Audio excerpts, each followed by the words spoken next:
them. Previous video we already given the introduction about the atomic structure and the flowchart about chapters, and we already say first we discuss a certain classical concept in which number of things must be present on there.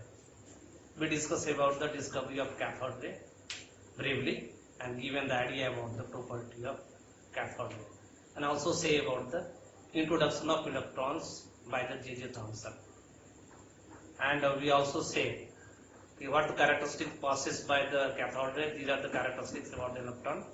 Electron also have some specific characteristics, but we discuss one places after the discovery of proton as well as neutron. Today we want to discuss quickly the discovery of anode ray, that is proton, as well as discovery of neutron. We already said in previous classes, neutron is actually discovered by Chadwick in even after the concept about the Bohr atomic theory in 1932. But we must be summarized in one place. For the purpose to you must be written all things in one place. Must be understand that. So we now quickly start to concept about the anode. You see here the one things here. Discovery of anode ray. What? Discovery of anode ray. If you watch the previous video, you must be able to see here the only one change taken place.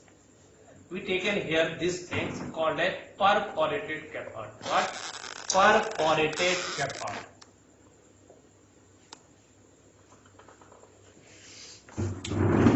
And one change only, the perforated cathode.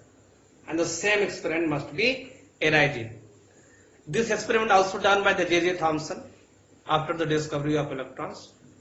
But now like the same thing, actually discovery of cathode ray done by the three important chemists, Plucker, Cookers, Eaton, but credit goes to J.J. Thomson. So J.J. Thomson also tends to give an idea about the positive ray, but unable to complete given the idea. So Goldstein in we can say that 1886 done the same experiment, that means done same discharge tube experiment by making only one change in that experiment, that is taken the perforated cathode, and the same conditions about it by the help of vacuum pump reduce the pressure about 10 to the power minus 2 to 10 to the power 4 atm, actually at 10 to the power minus 4 atm. When they passes the high voltage of electric current about 10,000 volt of electric current, some book also write 10,000 to 20,000 volt of electric current, he observed that a ray must be emitted, passes through the perforated cathode, collide with the opposite wall, and now here produces a very faint yellowish color. In this case of electron, they produce the green fluorescence. But here they observe that a ray must be emitted, travel through the perforated cathode, collide with the opposite wall, and produces the very faint yellowish color. That means yellowish fluorescence. To know more about these things, what is the origin about this emitted ray, number of positive and negative terminal added in that discharge tube, and observe that ray must be repelled from the positive terminal but attracted towards the negative terminal. That means that ray must possess the positive charge and a positively charged nature. And the origin about that gases, that emitted ray, is the gases present on there, but we feel that they started to begin from the positive terminal. So first time given the name as a positive ray, but that positive terminal is called as the anode. So given the name as a anode ray. Sometimes they also called it the canard ray. These are the concepts beyond the discovery of the anode ray. So one question you must be arising here. Okay, what is the nature about the cathode, perforated? Why they taken as a perforated cathode? Actually, the same experiment is done, same condition is given of the pressure and same charge of electric voltage. So some ray must be emitted if the cathode is present in their original form. They enhance, they restrict the observation of any other experiment. So they taken as a perforated. That means they must be emit the cathode ray, but their existence are so minute, they are unable to enhance or restrict the observation of any other ray if emitted during the experiment, and they must be happen, and that emitted ray travel through that perforated cathode, repel from the positive terminal, collide the opposite one, and produces the faint yellow discoloration and named as the anode ray. So these are the concepts beyond your discovery of anode ray. Like the characteristics of the cathode ray, what characteristics of cathode ray? Positive ray, canal ray or anode ray also have the certain important characteristics like the cathode ray. We quickly summarize the certain important characteristics one by one, and then we discuss about the discovery of neutron. So what is the characteristics? Listen carefully. The first characteristic becomes it consists the positive charge particles. The nature of this ray must depends upon the nature of the gases. So you must say that, sir, why directly say these two important postulates? We already say most of the important property of cathode rays are similar like the what cathode ray. Only this property must be the important which differ from the property of cathode ray. That places you already listen that emitted ray must be independent from the nature of the gases. But here they depends upon the nature of the gases. Okay, so we discuss firstly these postulates, this property yes. But now again we see that this emitted ray also travel in a straight path. They also have the mechanical impact. That means they also consist about the material particles. They must be negatively charged in nature. They also deflected from the electric as well as magnetic field. It can also produce the mechanical effect. But it depends upon the nature of the gases. Completely different from the cathode ray. One thing is also important. In cathode ray, E by M ratio is always constant. If you change the different gas, you take the different gases in that discharge tube. But here we already say it depends upon the nature of the gases you take in the discharge tube. So the ratio of charge by mass E by M for the particles of positive ray is not equal to the all cases. That means they must be differ from each other. They must be different for the all gases because it depends upon the nature of the ejection of electrons. What number of electrons must be ejected? Why? The actual origin of produce here the positive ray is not that terminal. They are actually when any gases, any metal or non-metal or element taken in the form of gases and we pass the very high voltage of electric current, then they loses the electron. That is, we can say that cathode ray. But here the losing capacity about that metal must be indifferent. For example, you say that sodium emitted only one electrons one time, but we can say that magnesium has the capacity to lose the two electrons. So that means these are ejection capacity of the electrons. So it depends upon the nature of the taken gases. So E by M ratio must be different for all taken different gases. So these are the certain important characteristics about your positive ray, anode ray or canal ray. Again we quickly summarize. It travels in a straight path. It becomes positively charged in nature. It also produces the mechanical effect. That means it also has the material. It must be deflected by the electric field. It must be deflected by the magnetic field. It can also capacity to penetrate certain thin metal. But it depends upon the nature of the taken gases in that discharge tube, as well as the ratio of E by M, that is charge by mass ratio, is always different for different gases. So these are the important characteristics related with the cathode ray. Next things, like the concept for discovery of the electrons, which is the stream of the cathode ray, Goldstein able to say about that emitted ray is also made by the material positively charged and listen here, and it is heavier than the electrons about 1837 times. and their mass becomes equal to mass of the hydrogens. These are the complete contradictory about the electron. That means they must be more heavier than the negatively charged particles electrons. Their actual mass is about 1.676 into 10 to the power minus 24 kg or 1.676 into 10 to the power minus 27 kg. So these are the concepts beyond about the discovery of protons. That means again we repeat, those minute positively charged particles present in all atoms must possess 1 unit of positive charge as well as whose mass become equal to their actual charge become plus 1.602 into 10 to the power minus 19 coulomb.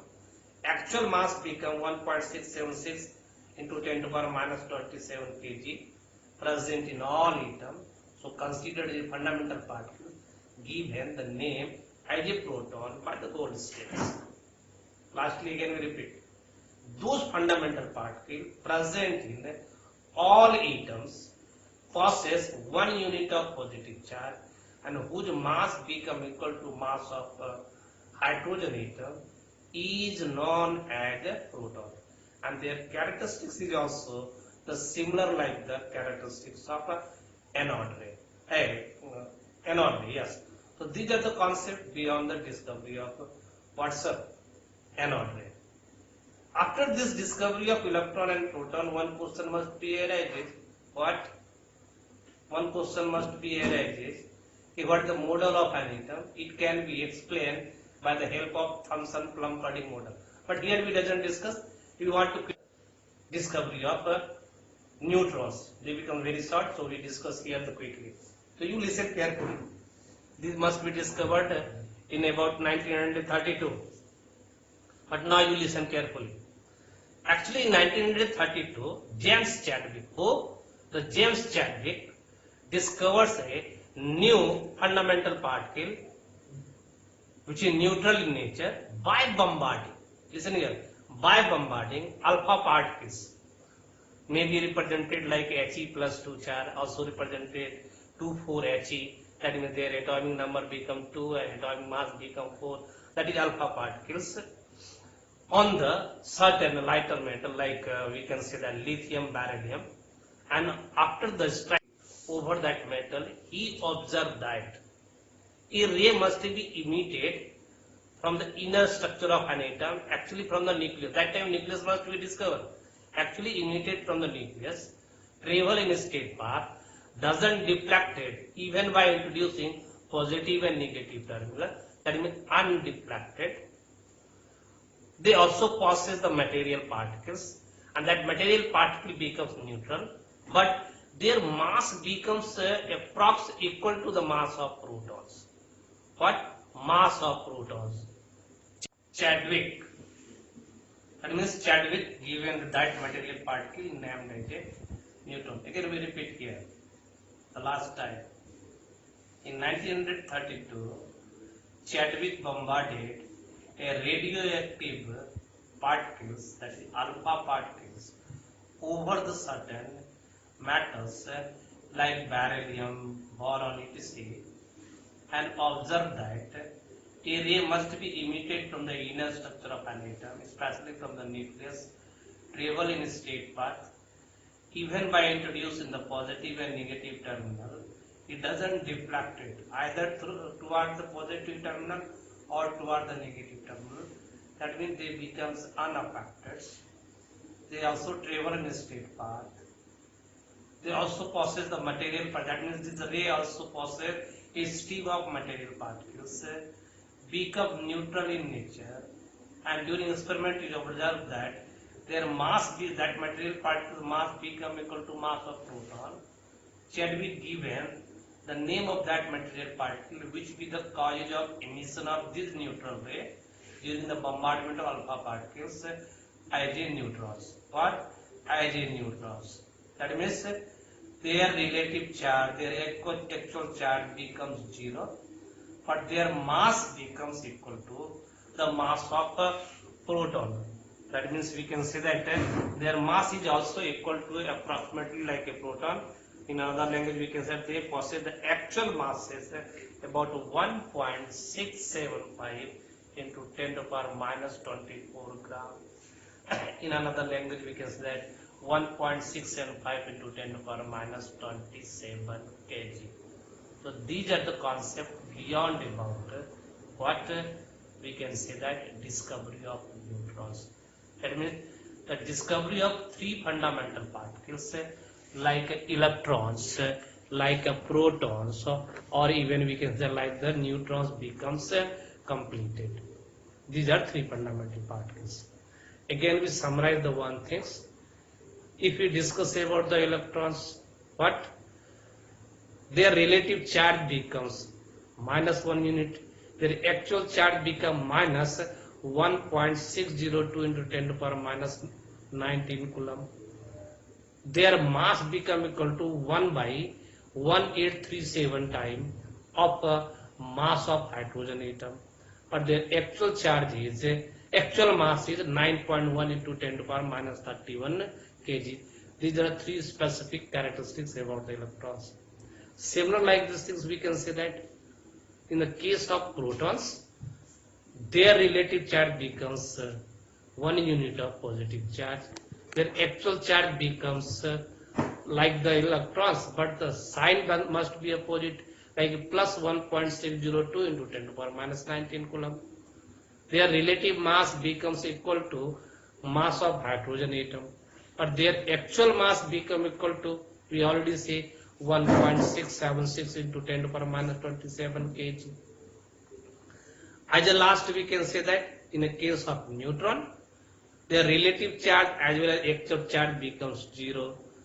Their relative mass again equal to mass of proton, equal to mass of hydrogen, and their actual charge, actual mass is also, the actual mass becomes equal to like a mass of protons or mass of hydrogen, and actual mass become equal to similar like the approx similar like the mass of proton, like 1.675 into 10 to the power minus 27 kg.